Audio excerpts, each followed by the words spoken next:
আল্লাহ রাসূল সাল্লাল্লাহু আলাইহি ওয়াসাল্লাম বলেন, আমরা যাকে কবরস্থ করে আসলাম তার ওই আলমে বরজখে অবস্থা দুইটার থেকে একটা হয়, হয়তো তার কবরটা জান্নাতের বাগান হয়, নয়তো জাহান্নামের গর্ত হয়ে যায়।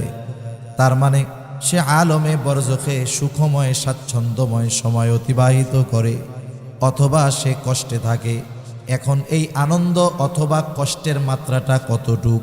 যার কবরটা জান্নাতের বাগান হয়, অর্থাৎ যার আলমে বরজখটা শান্তিদায়ক হয়, ও মনে করতে থাকে এটাই মনে হয় জান্নাত, কারণ এর চাইতে শান্তির আর আরামের আর কোনো কিছুই হতে পারে না।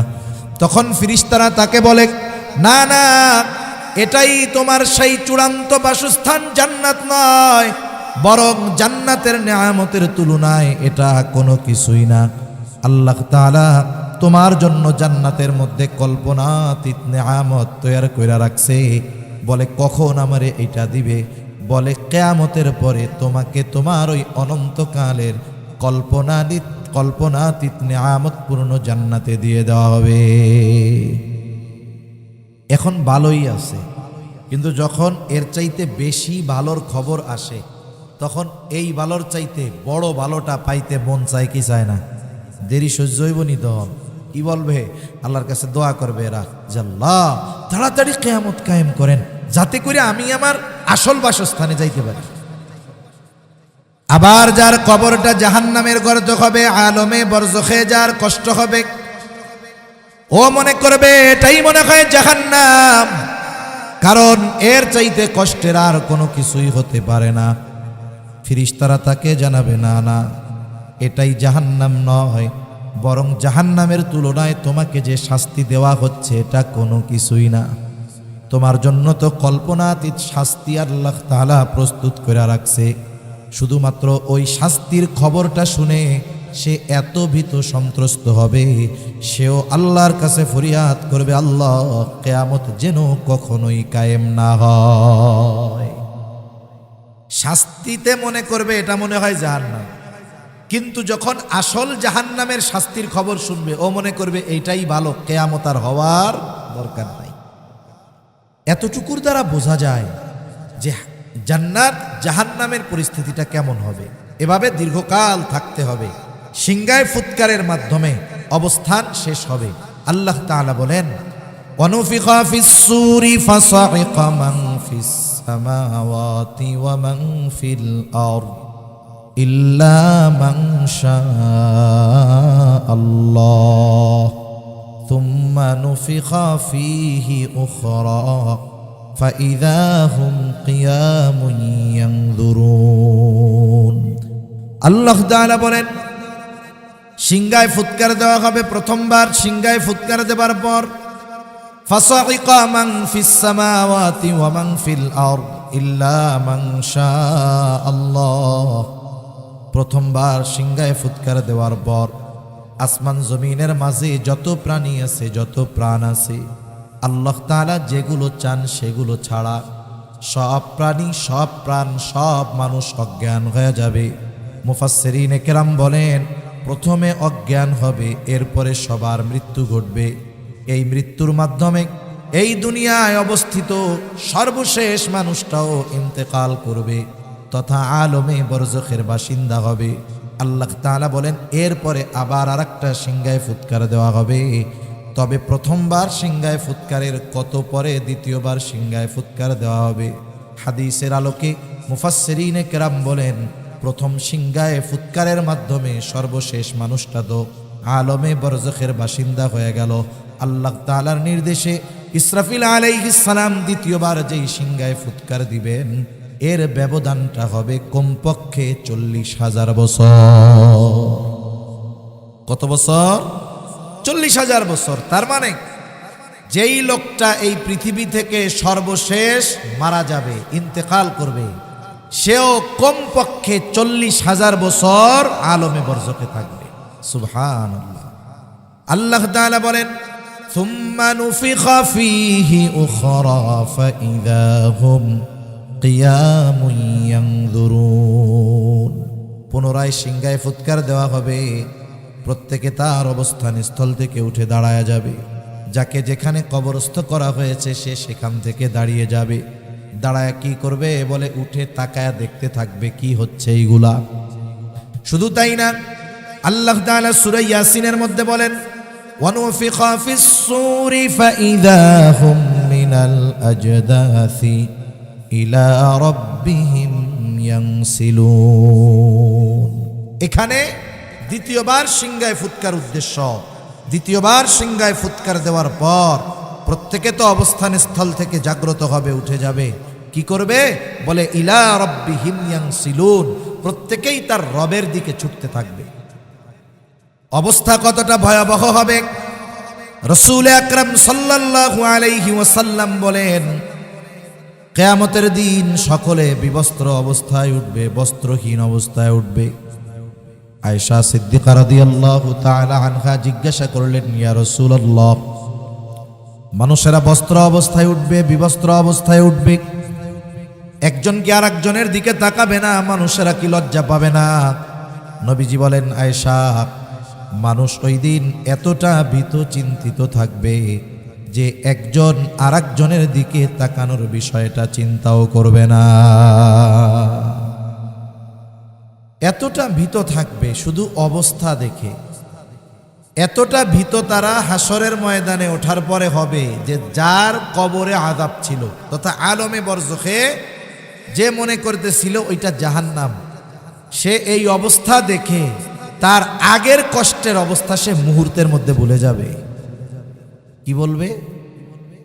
ক্বালু ইয়া ওয়াইলানা মান বা'সানা মিন মারকাদিনা,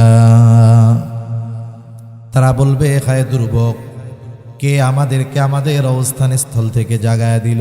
মান বা'সানা, কে জাগায়া দিল? বলে জাগায়া দেয় কাকে? বলে যে ঘুমায়া থাকে তাকে।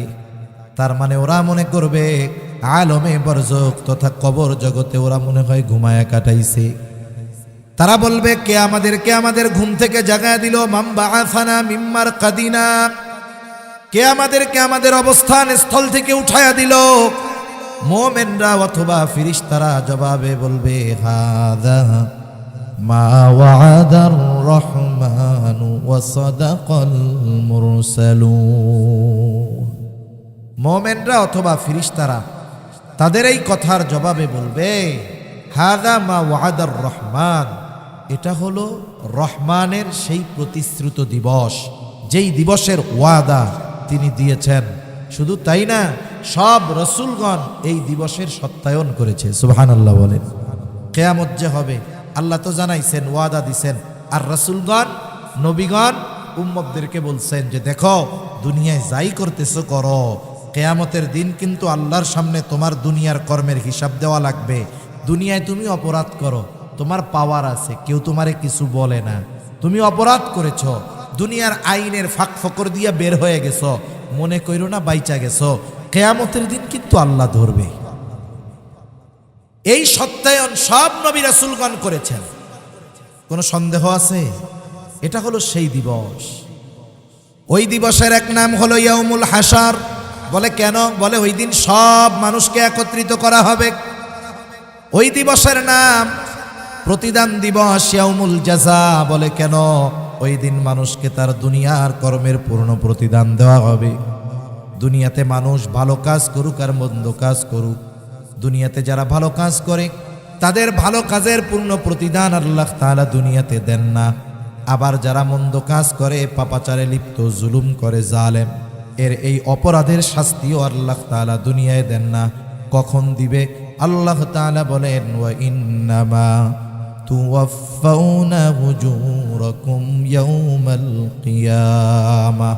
আল্লাহ তাআলা জানায় দেন, কিয়ামতের দিন প্রত্যেকটা মানুষকে তার দুনিয়ার কর্মের পূর্ণ প্রতিদান দেওয়া হবে। এজন্য অনেক সময় আমরা দুনিয়ায় হতাশ হয়ে যাই যে একটা মানুষ খালি খারাপ কাজ করে, ওর কোনো বিপদ আপদ নাই। আছে না এরকম? কতজন আছে এত গুনাহ করে, পাপ করে, এটার জ্বরও হয় না। আবার কয়, আল্লাহ দেখছো কেমন ফেরাউনের ফেরাউন, এর এত বয়স, একটু অসুস্থ হয় না, সর্দি কাশি হয় না। এখন আমি আপনি যদি মনে করি ওর অসুস্থতা হয় না, লম্বা হায়াত পাইছে, আবার পাপও করে, তাইলে আল্লাহ মনে হয় ওরে ভালোবাসে। বিষয়টা কি এরকম নাকি? আরে ফেরাউন রে আল্লাহ হায়াত দিছে 400 বছর, দিও লাগে নাই, ঠান্ডাও লাগে নাই। এখন যদি আমাদের কেউ বলে যে না ফেরাউনরে মনে হয় আল্লাহ খুব ভালোবাসতো, এটা কি কেউ বিশ্বাস করবে? এত ঘৃণিত এই ফেরাউন শব্দটা যদি অমুসলিম মুসলমানদের কথা বাদ দেন, অন্য ধর্মের কাউরে যদি বলা হয় তোর পোলার নামটা ফেরাউন রাখ, মাসে 1000 ভাতা, কেউ রাখবে? চিন্তা করেন কত ঘৃণিত হয়েছে এই নামটা। সেজন্য দুনিয়াতে যখন কোনো জালেম জুলুম করে আমরা অনেক সময় হতাশ হয়ে যাই, চিন্তা করতেছি এত পাপ করে এত অপরাধ করে মানুষেরটা মেরে খায়, আরে আল্লাহ কি ওরে চোখে দেখে না? বলে হ্যাঁ দেখে, তবে সুযোগ দেয় কেন? বলে ও যত পাপ করতে পারবে ওরে তত কঠোর শাস্তি দেওয়া যাবে, ঠিক কিনা বলেন? আল্লাহ তো জুলুম করবেন না, আল্লাহ তাআলা যার কর্ম যেমন তার প্রতিদান তেমন দিবেন। ওর কর্ম যত খারাপ হবে ওর শাস্তি তত কঠোর হবে, ঠিক কিনা বলেন? যেমন একজন যদি বিল্ডিংয়ের 1 তলা থেকে পড়ে মাটির উপরে, ওর আশা করা যায় কিচ্ছু হবে না, কিন্তু 10 তলার থেকে যদি পড়ে কোন তো কি হবে? শেষ হয়ে যাবে না? ওরে খুঁজে পাওয়া যাবে না তো। তাহলে সুযোগ দিলেই উপরে উঠতে দিলেই যে আল্লাহ তাআলা ভালোবাসে তা না। অনেক সময় আল্লাহ তাআলা শাস্তি বেশি দেওয়ার জন্য জালেমকে অপরাধ করার বেশি সুযোগ দেয়। আবার অনেক সময় আমরা ভালো কাজ করি, যারা ভালো কাজ করে চিন্তা করে এত ভালো কাম করি, আল্লাহ তাআলা কোনো প্রতিদান দেয় না। আরে আল্লাহ দুনিয়া একটু কম দেয় কেন? বলে আখেরাতে বেশি দেওয়ার জন্য। সুবহানাল্লাহ বলেন। এখন মানুষের অবস্থা কি হবে জানেননি? কিয়ামতের ময়দানে তো ও দেখবে যে আমি এই ভালো কাজের জন্য এই প্রতিদান পাইছি। দুনিয়ায় একটু দেওয়া হয়েছে, দুনিয়ায় না দিলে আরো বেশি দেওয়া হইতো। তখন আল্লাহর কাছে বলবে আল্লাহ দুনিয়ায় এই ভালো কাজের প্রতিদান যা দিছিলেন ওইটা না দিয়ে সব আখেরাতে দিলেই ভালো হইতো। কিন্তু দুনিয়ায় ঠিকই আফসোস করতেছি যে আমরা ভালো কাজ করি, গুনার থেকে বাঁচি, হারাম থেকে বাঁচি, অথচ আমার কষ্ট যায় না রে, আমার দুঃখ যায় না রে। এই যে আফসোস করি, এটা আফসোস করার কোনো কিছু নাই। আপনি ভালো কাজ করতেছেন, আপনার নিয়তের পরিশুদ্ধতা আছে, আপনি আপনার অবস্থাটা জানেন, এই ভালো কাজ আল্লাহর জন্য করতেছেন। দুনিয়ায় হয়তো আল্লাহ দিবেন না, কিন্তু আখেরাতে আল্লাহ তাআলা কল্পনাতীত আমাকে আপনাকে দিবে ইনশাআল্লাহ, ঠিক কিনা? সেজন্য আল্লাহ তাআলা বলেন এই দিবস হলো ইয়াউমুল জাযা, প্রতিদান দিবস। এই দিবসের এক নাম হলো ইয়াউমুল হাসর, এই দিন সকলকে একত্রিত করা হবে, বিচার দিবস। আল্লাহ সুবহানাহু ওয়া তাআলা ওই দিনের বিচারক, একচ্ছত্র আধিপত্য ওই দিন হবে আল্লাহ তাআলার। এই কথা আল্লাহ তাআলা সূরা ফাতিহার শুরুতেই বলেন মালিকি ইয়াউমিদ্দিন। আল্লাহ তাআলা হলেন বিচার দিবসের মালিক, ওই দিনের একচ্ছত্র আধিপত্য তার। ওই দিন আল্লাহ তাআলা ন্যায় বিচার করবেন। আল্লাহ তাআলা প্রত্যেকটা মানুষকে তার অবস্থা জানায় দিবেন।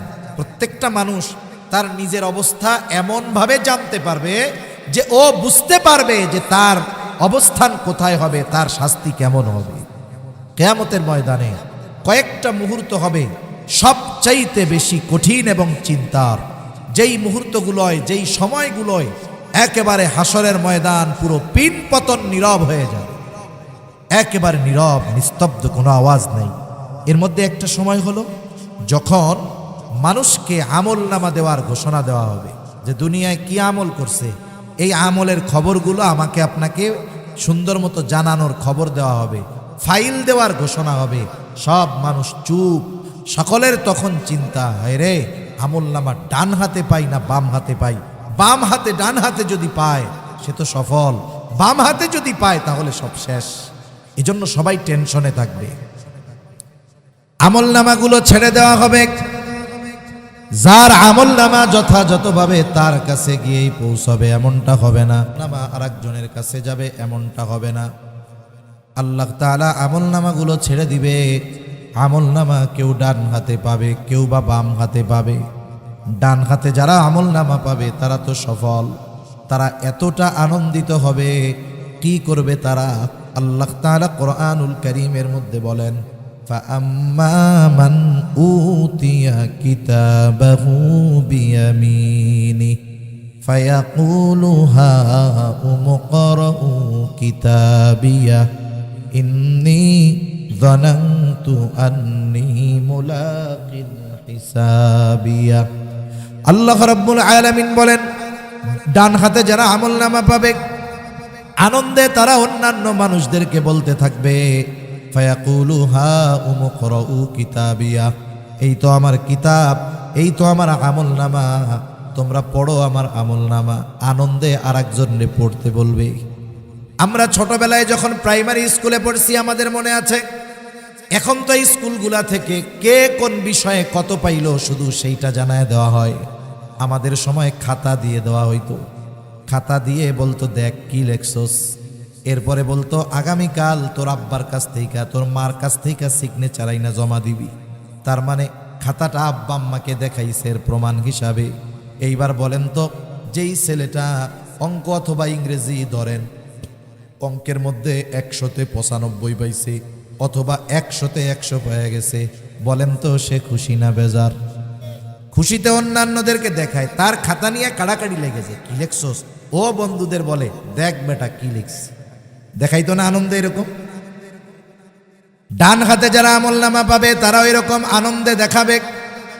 সাথে সাথে ডান হাতে আমলনামা পাবার কারণ হিসাবে বলবে ইন্নী যানানতু আন্নী মুলাকিন হিসাবিয়া, যে আমি এই ব্যাপারে দৃঢ় ধারণা রাখতাম, দৃঢ় বিশ্বাস রাখতাম।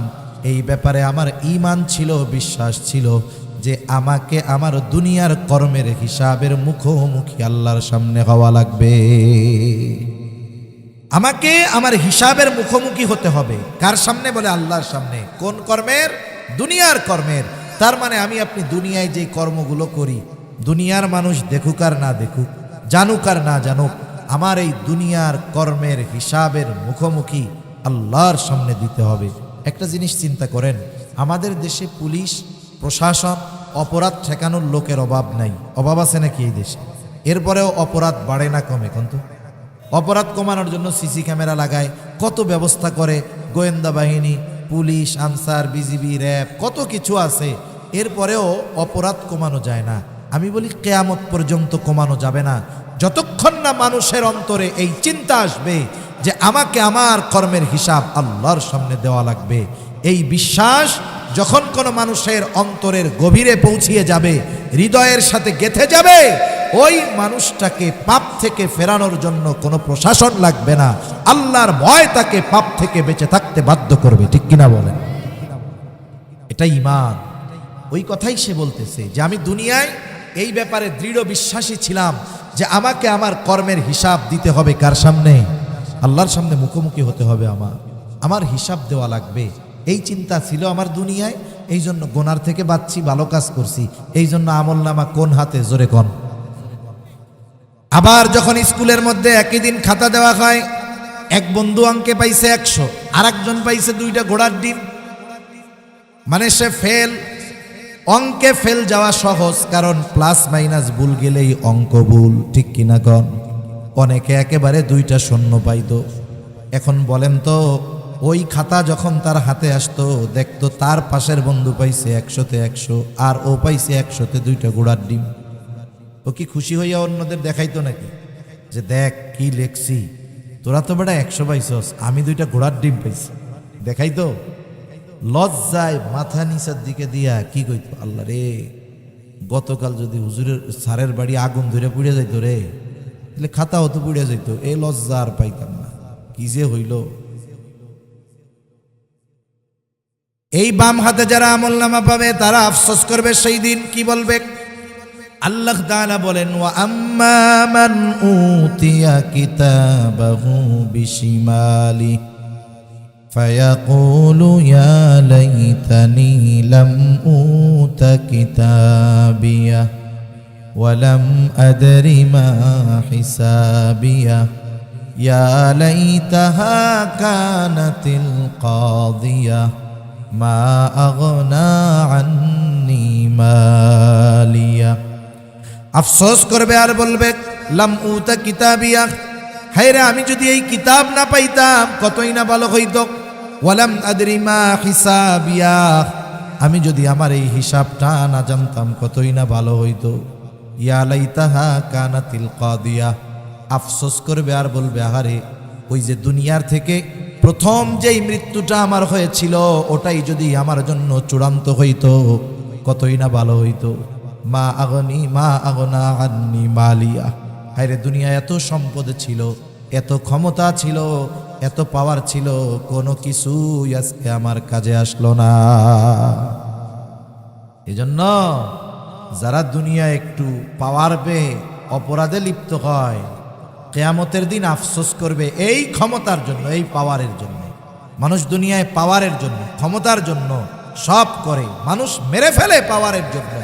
যেই পাওয়ার ক্ষমতার জন্য, ক্ষমতা পেয়ে মানুষ অন্যায় করে, অপরাধ করে, জুলুম করে, ওই মানুষগুলো এই ক্ষমতার জন্য পরকালে আফসোস করবে, কোনো কাজে আসলো না, সম্পদ কাজে আসলো না, আমার মাল কাজে আসলো না, আমার ক্ষমতা, আমার রাজত্ব আমারে শেষ করে দিল। আমি যদি এগুলোর পিছনে না দৌড়াইতাম তাইলে আজকে আমার এই পরিণতি হইতো না। ঠিক কিনা বলেন? এজন্য দুনিয়াতে আল্লাহ তাআলা যাদেরকে ক্ষমতা দিয়েছে তাদের উচিত এই ক্ষমতাকে ভালো কাজে ব্যয় করা। কিন্তু আফসোসের ব্যাপার হইল, যেই ক্ষমতা পায় এর অবস্থা অন্যরকম। ও তার নিচে যারা আছে তাদের উপরে জুলুম করবে কেমনে এই চিন্তা করে। ঠিক কিনা কন? এজন্য আফসোস করার আগে এগুলো কাজে লাগাইতে হবে। এখন ডান হাতে যে আমল নামা পাইল সে জান্নাত, বাম হাতে যে আমল নামা পাবে তাকে সামনাসামনি দেওয়া হবে না, একেবারে হাতটাকে বুক চিরে পেছন দিকে নিয়ে বাম হাতে আমল নামা দেওয়া হবে। আমল নামা বাম হাতে পাইয়াই সে আফসোস করতে থাকবে। যখন সবার হাতে সবার আমল নামা পৌঁছায় গেছে, আল্লাহ তাআলা ঘোষণা করবেন, ইকরা কিতাবাক কাফা বিনাফসিকাল ইয়াউমা আলাইকা হাসিবা। আল্লাহ তাআলা বলবেন, তুমি পড়ো তোমার কিতাব, তুমি পড়ো তোমার আমল নামা, তোমার হিসাবের জন্য তুমি নিজেই যথেষ্ট। সুবহানাল্লাহ বলেন। হায় রে, পৃথিবীতে হাজারো ভাষা আছে। কেউ যদি কিয়ামতের দিন আমল নামা দেয়, আমল নামা যেই ভাষাই লেখা হোক, তাকে আমল নামা পড়বার যোগ্যতা দিবেন কে? আরো জোরে বলেন কে? আরে প্রযুক্তির কারণে এগুলো বোঝা সহজ, প্রযুক্তির কারণে বোঝা সহজ। দেখেন এখনের প্রযুক্তি কি জানেননি? আপনারে চায়না থেকে একজন ফোন দিছে। চায়না যে ভাষা, এই ভাষা এটা বলা তো বহুদূর, ওইটার শব্দ বাক্য তো বহুদূর, ওর অক্ষরই তো আমরা চিনি না। ঠিক কিনা বলেন? এখন চায়না একজন ফোন দিয়ে আপনারে চেঁচু করতেছে। কি করতেছে? তাদের ভাষা বলতেছে, আপনি কিছু বুঝেন না। এখন কি মোবাইলে প্রযুক্তি, আপনি দিবেন যে এটাকে বাংলায় কনভার্ট করে দেন, মানে ও চায়নায় যে কথাটা বলতেছে ও ফোনে বলবে, আর সাথে সাথে আপনার ফোনের স্ক্রিনে ওর কথাগুলো বাংলায় উঠে যাবে।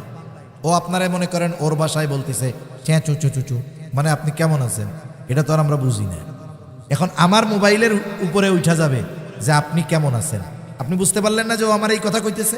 এখন আপনি জবাব দিবেন, হ্যাঁ আমি ভালো আছি।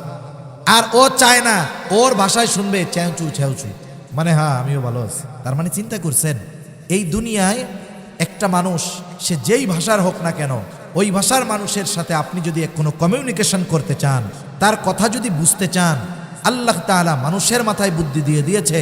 ওই ভাষা তোমার শেখা লাগবে না, প্রযুক্তি ব্যবহার করে ওই লোকটার কথাও বুঝবা, কথা বলতেও পারবা। সুবহানাল্লাহ বলেন। মানুষের এই বুদ্ধি দিছে কে? ওই আল্লাহর কি এই ক্ষমতা নাই যে আমরা যতই অশিক্ষিত হই আর মূর্খ হই, আমল নামার ভাষা পড়ার যোগ্যতা দিবে? এই ক্ষমতা কি আল্লাহর আছে? নিঃসন্দেহে আছে। এটা আল্লাহর জন্য সাধারণ ব্যাপার। এবার সবাই আমল নামা পড়বে। যারা বাম হাতে আমল নামা পাবে তারাও তো পড়বে। কি বলবে? বলবে মালি হাদার রাসূল, তারা পড়বে মালি হাদার কিতাব লা ইউগাদিরু সগীরাতাও ওয়ালা কাবীরাতান ইল্লা আহসাহা।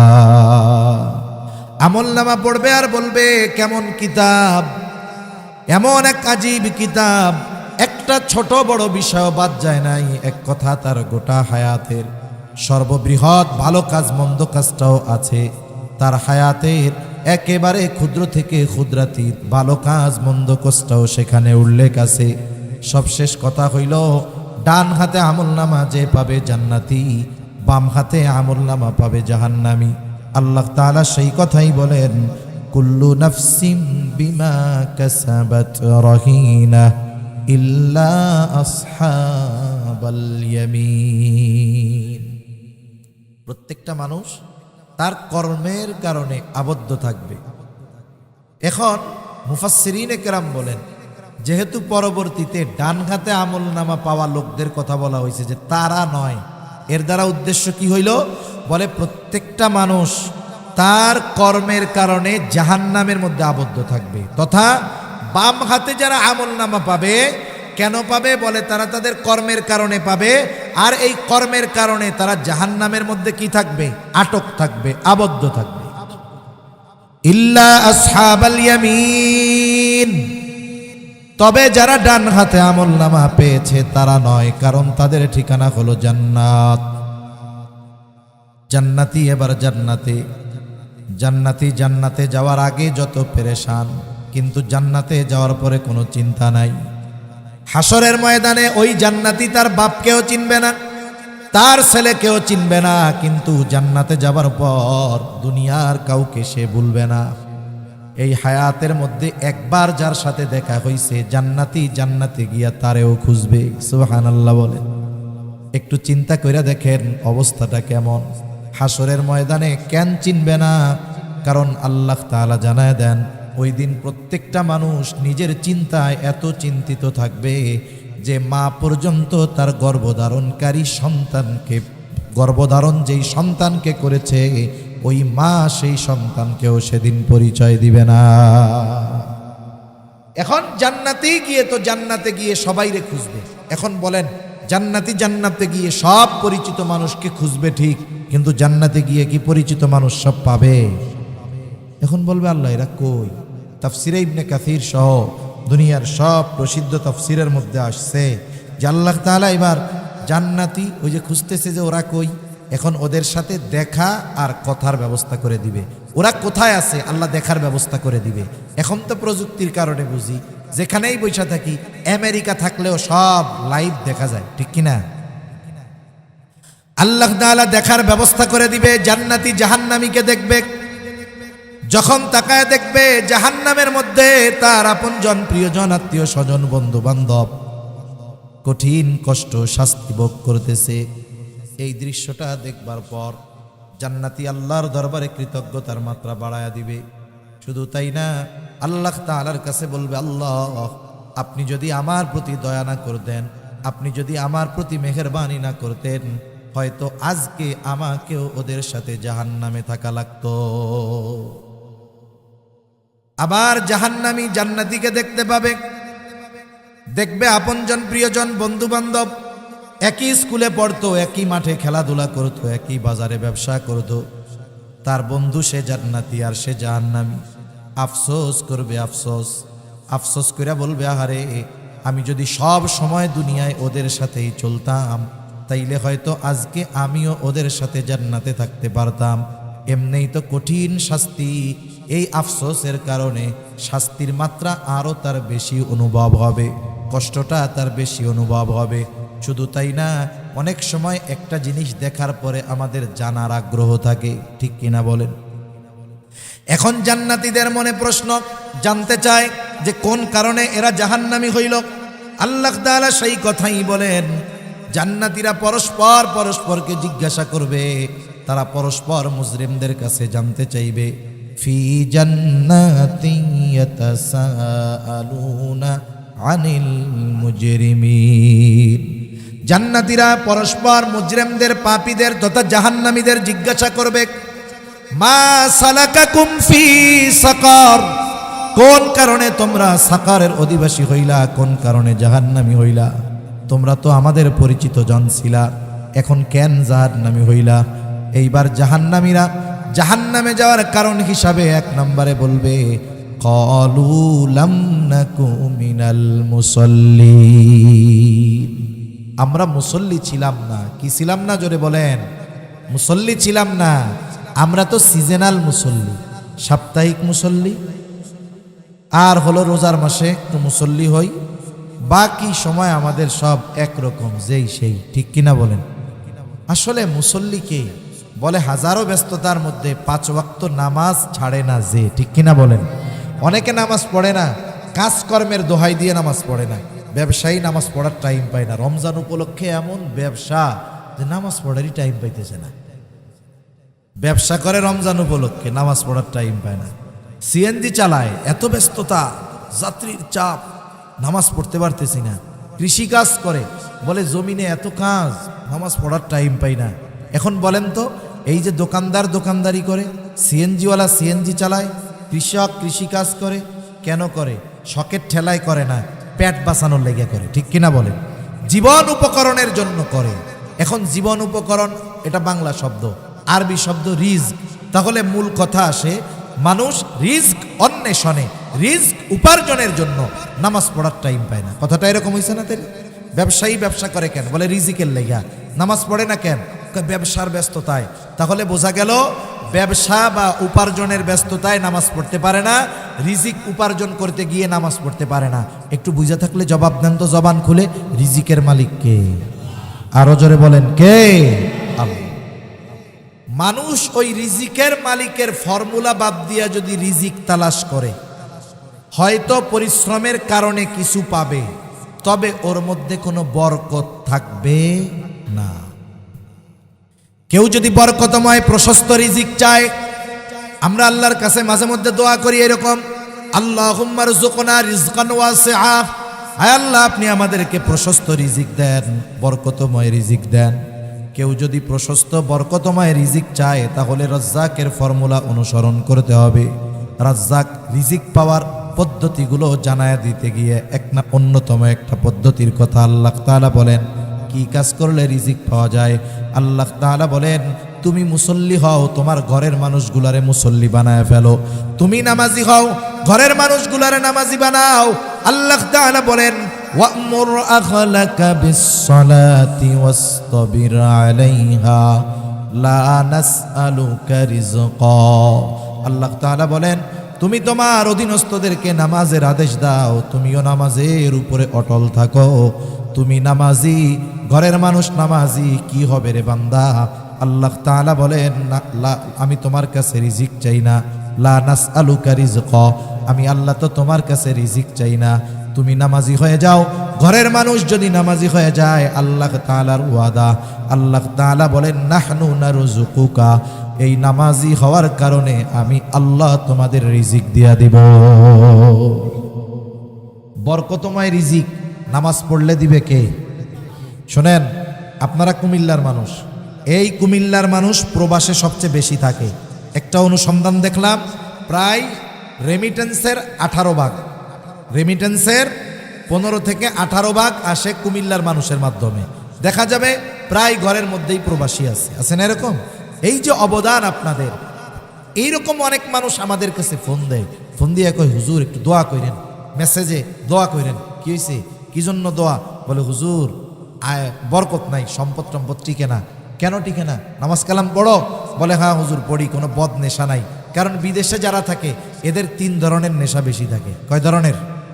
একটা হলো নারীর নেশা, একটা হলো মদের নেশা, আর একটা জুয়ার নেশা। এই 3টা যেই প্রবাসীরে ধরবে, মনে করেন যে এই 3 রোগে যেই প্রবাসী আক্রান্ত হবে, ওরে বিদেশ থেকে আনার সময় দেশের থেকে জমি বেচা টাকা পাঠানো লাগবে, ঠিক কিনা কর? এই 3 রোগে ধরলেও শেষ। আমি বলে যে না হুজুর, আমি এসব কোনো কিছুর মধ্যে নাই, বিড়ি সিগারেটও খাই না। তাহলে কি হয়েছে? নামাজ কালাম পড়ো? বলে হ্যাঁ নামাজ কালাম পড়ি হুজুর, সব ঠিক আছে। তাহলে এত উপার্জন করো, লাখ টাকা উপার্জন করো, টিকে না কেন? তুমি নামাজ কালাম পড়ো, বাড়ির অবস্থা কি? তখন কয় হুজুর এইটাই সমস্যা, এর লেগেই দোয়া করেন হুজুর। বউটা নামাজ পড়ে না হুজুর, পর্দা করতে বলি হুজুর করে না, মেয়েটাও কথা শুনে না, মার মতো হইছে। আমি কই তুমি তো ফুটা কলসে পানি ঢালতেছ। তোমার ঘরের মানুষ নামাজি নয়, তোমার অধীনস্থ মানুষজন নামাজি নয়। তুমি উপার্জন করবা অনেক বেশি, কিন্তু এর মধ্যে আল্লাহ বরকত দিবে না, ঠিক কিনা বলেন? অথচ দেখেন তো আপনাদের মসজিদের ইমামের বেতন দেন কত?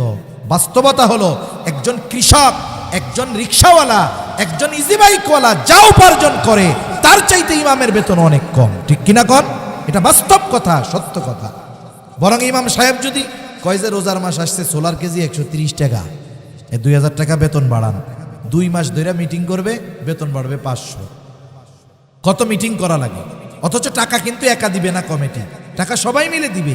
ইমামের বেতন বাড়ানোর ক্ষেত্রে এত কার্পণ্যতা কেন? আপনারা বাড়ান না, তাদের কষ্ট হয় ঠিক, কিন্তু কোনো সময় মানুষের কাছে সে মুখাপেক্ষী হয় না, মানুষের কাছে যায় না। এই অল্প উপার্জনে চলে কেমনে? বলে আপনি কোনো ইমামের ঘরে বেনামাজি ওয়াইফ পাবেন না। ইমামের স্ত্রী নামাজি, ইমামের ঘরে মা বাবা থাকলে সেও নামাজি, সন্তানগুলাও নামাজি। ওই যে ইমামের ঘরে যেহেতু সবাই নামাজ পড়ে, ছোট 2 বছরের বাচ্চা থাকলেও মা বাপরে দেখা দেখা সেজদা দেয়। ইমাম সাহেব নিজে আবার নামাজি, উপার্জন যদিও কম, ঘরের মানুষ আর নিজে নামাজি হওয়ার কারণে অল্প উপার্জন দিয়ে আল্লাহ সুবহানাহু ওয়া তাআলা সম্মানের সাথে তার জীবন চালায় দেয়। যদিও কষ্ট হয় কিন্তু অসম্মানের সাথে তার জীবন চলে না, সম্মানের সাথে জীবন অতিবাহিত হয়ে যায়। ঠিক কিনা বলেন? আপনি এই বেতনটা আপনার এলাকার একজন মানুষ যার ফ্যামিলিতে তার সমান মানুষ, মানে ওই ইমাম সাহেবের যে কয়জন পরিবারের লোক আর একজন সাধারণ মানুষ বেনামাজি তার পরিবারে ওই কয়জন লোক, তাকে দিবেন, ও মাস শেষে কবে এটা আমার বিড়ির টাকাও হয় নাই। কথা ভুল কইছি? পান বিড়ির টাকাও হবে না, অথচ আল্লাহ চালান। যদিও তাদের কষ্ট হয় কিন্তু আল্লাহ তাআলা বরকত দেন বিধায় চলা সম্ভব, নাইলে কসম করলে ভুল হবে না ওই বেতনে ইমামের ফ্যামিলি চলা অসম্ভব ছিল। ঠিক কিনা বলেন? আল্লাহ তাআলা কয়েকভাবে বরকত দেয়। আল্লাহ তাআলা সরাসরি পরিমাণের মধ্যেও কখনো বরকত দেয়, আবার কখনো আল্লাহ তাআলা অল্প ব্যয়ে বড় জিনিস দান করে। যেমন একটা উদাহরণ দেই, আলোচনা বেশি লম্বা আর করবো না, শেষ সময়। এখন মালের মধ্যে সরাসরি বরকত হয় কেমনে, এর জন্য সহজ যেই উদাহরণ, নবীজি সাল্লাল্লাহু আলাইহি ওয়াসাল্লাম খন্দকের যুদ্ধে নবীজির পেটে পাথর বাঁধা, এক সাহাবী দেখছে নবীজির পেটে পাথর, সহ্য হয় নাই, দৌড় দিয়া বাড়ি চলে গেছে।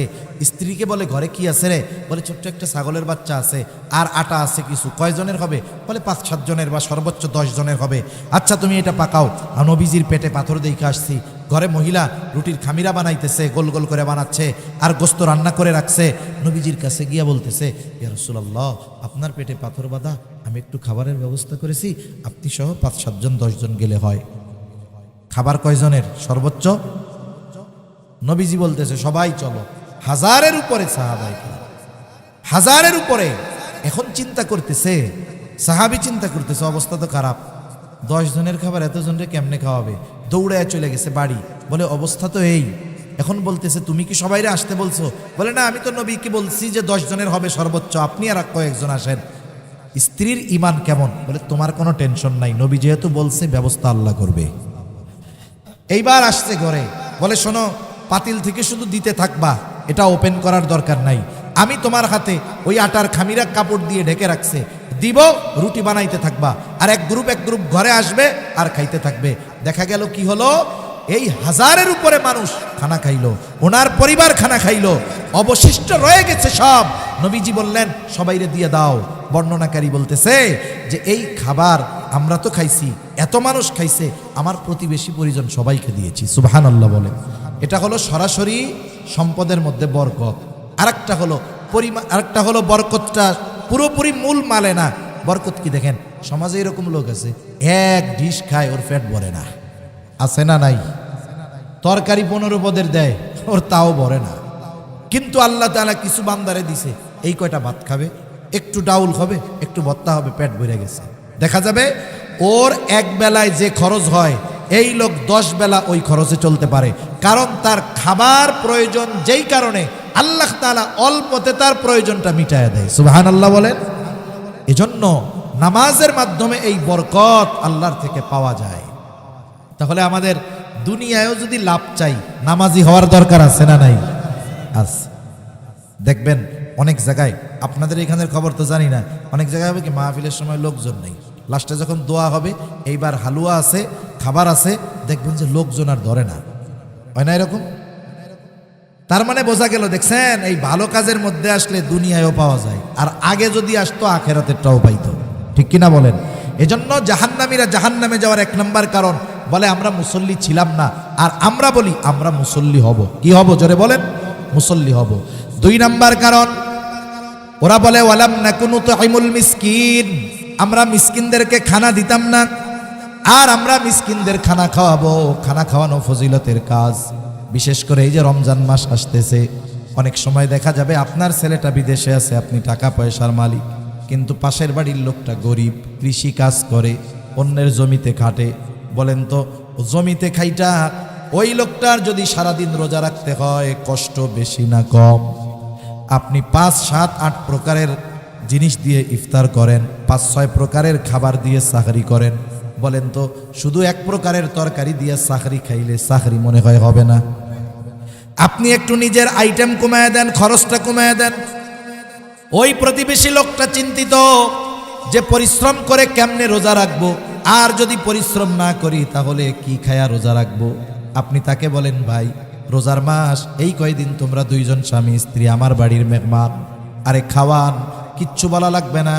ওই লোকটা নিঃসন্দেহে সর্বদা আপনার জন্য দোয়া করবে, সাথে সাথে সে রোজা রাখবে, আপনার বাড়িতে সাহরি করবে, ইফতার করবে। এই যে করাইলেন, আপনি আমি রোজা রাখলাম, কবুল হবে কি হবে না আল্লাহ জানে, কিন্তু যাকে ইফতার করাইলেন, সাহরি খাওয়াইলেন, ওই রোজার দ্বারার যে সোয়াব পাবে, ওই রোজাদারের সমপরিমাণ সোয়াব আল্লাহ আমাকে আপনাকে দিয়ে দিবে। এজন্য আমরা আমাদের প্রতিবেশীর দিকে একটু নজর রাখবো, বিশেষ করে রোজার মাসে রাখবো তো ইনশাআল্লাহ। আপনার কারণে যদি একজনের ইবাদতটা সহজ হয়, আসান হয়, প্রতিদান পাবো না এটা হতেই পারে না। 3 নাম্বার, ওয়া কুন্না নাখুদু মাআল খাইদিন, অনর্থক অহেতুক মজলিসে যারা লিপ্ত থাকতো আমরাও তাদের সাথে গিয়া বসতাম। চায়ের দোকানগুলো হলো অনর্থক মজলিসের এক আখড়া, ঠিক কিনা বলেন? এজন্য এই সব মজলিস থেকে বাঁচতে হবে। 2 ধরনের মজলিস ছাড়া বাকি সব মজলিস বিপদের। এক ধরনের বলে যেই মজলিসের মধ্যে দুনিয়াবি কল্যাণ আছে, দুনিয়ার উপকার আছে। 2 নাম্বার ওই মজলিস যেই মজলিসের মধ্যে আখেরাতের উপকার আছে। এই 2 ধরনের মজলিস ছাড়া যেখানেই বসবেন দেখবেন ওই মজলিস একসময় কথায় কথায় কথায় গোনার দিক চলে গেছে, ঠিক কিনা বলেন? অনেক সময় রোজার দিনেও আমরা দেখি আমাদের মা বোনরাও এগুলা করে বসে, 3-4 জন বসে, রান্নাবান্না তো কিচ্ছু নাই রোজার মাসে, দুপুরে রান্নাবান্না করা লাগে না। এখন ওই পাড়ার এই বাবিটা বিয়াসে এক জায়গায় বসে, এবার গল্প করতে করতে আস্তে গিবত শুরু হয়ে যায়। অমুকের মাইয়া ভালো না রে, অমুক যে রোজা রাখে, কি রোজা যে রাখে, এরকম গল্প শুরু হয় কি হয় না? পুরুষের মধ্যেও হয়, নারীদের মধ্যেও হয়। এই যে আপনি রোজা করতেছেন, নবীজি বলেন কিছু লোকের রোজা হয় না খেয়ে থাকার নামান্তর, মানে না খাইয়াই শুধু থাকে, কিন্তু রোজার যেই ফজিলতের কথা আল্লাহ ঘোষণা করেছেন, এই ফজিলত থেকে এই ধরনের মানুষ বঞ্চিত হয়। এজন্য রোজা রেখে আমাদেরকে জবানের গোনা, চোখের গোনা, অন্তরের গোনা, সব গোনা থেকে বাঁচতে হবে, গোনার মজলিস থেকে বাঁচতে হবে। আমরা আমাদের ইমাম সাহেবদেরকে এরকম বলবো, হুজুর আপনি এই রোজার মাস আমাদের একটু কোরআন শিক্ষার ব্যবস্থা করেন, মাসলা মাসাইল শিক্ষার ব্যবস্থা করেন, সময়গুলো দিনই কাজে ব্যয় করার চেষ্টা করবো তো ইনশাআল্লাহ। নাইলে কি হবে? রোজার ফরজ আদায় হবে কিন্তু ফজিলত লাভ হবে না। এরপরে 4 নাম্বার, ওয়া কুন্না নুকাযযিবু বিয়াউমিদ্দিন, আমরা কিয়ামতের দিবসকে অস্বীকার করতাম। এটা দুভাবে হতে পারে, একটা হলো সরাসরি অস্বীকার করে, আর একটা হলো কিয়ামতের ব্যাপারে কোনো সেদ বেদ নেই, মানে কোনো চিন্তা নাই, গাফেল, ওর যে হিসাব দিতে হবে ও বিশ্বাস করে, কিন্তু এটা নিয়ে ওর কোনো চিন্তা নাই, উদাসীন। 2 জনেরই অবস্থা খারাপ।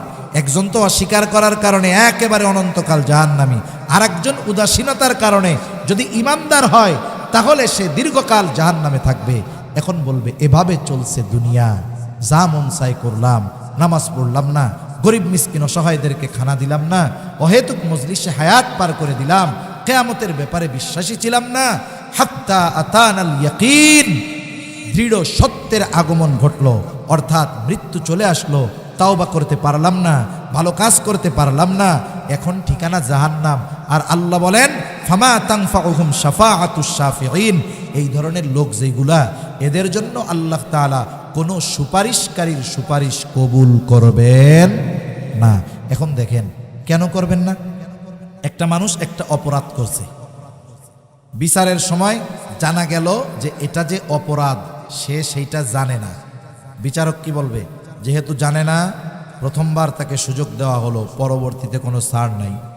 এখন কিন্তু একই অপরাধ যদি 15 বার করে আগে, ওই অপরাধের কারণে আবার যখন ওই বিচারকের কাছে ধরা খাবে, কোন কারণে ধরা খাইছে? বলে এই অপরাধে, বলে আগে 15 বার করছে এইটা, তার মানে ও ইচ্ছা করে বুঝে শুনাই করে, ওর আহই, তাহলে তো আমাদের কারণেই আমরা ধরাটা খাবো। এজন্যই আল্লাহ তাআলা বলেন এরা তো যাই না শুই নাই পাপ কাম কইরা জাহান্নামে আসছে, এজন্য এদের জন্য কোনো সুপারিশকারীর সুপারিশ গ্রহণ করা হবে না। এই যে রমজান মাস আসতেছে, ইবাদতের মৌসুম, আমরা আমাদের ইবাদতগুলোকে সৌন্দর্যকরণার্থে প্রচেষ্টা করব এবং এই সময় ইবাদতটায় এমন অভ্যস্ত হব, এই গতিটাও বছরের আগামী সময়গুলো ধরে রাখার চেষ্টা করব ইনশাআল্লাহ। করব তো?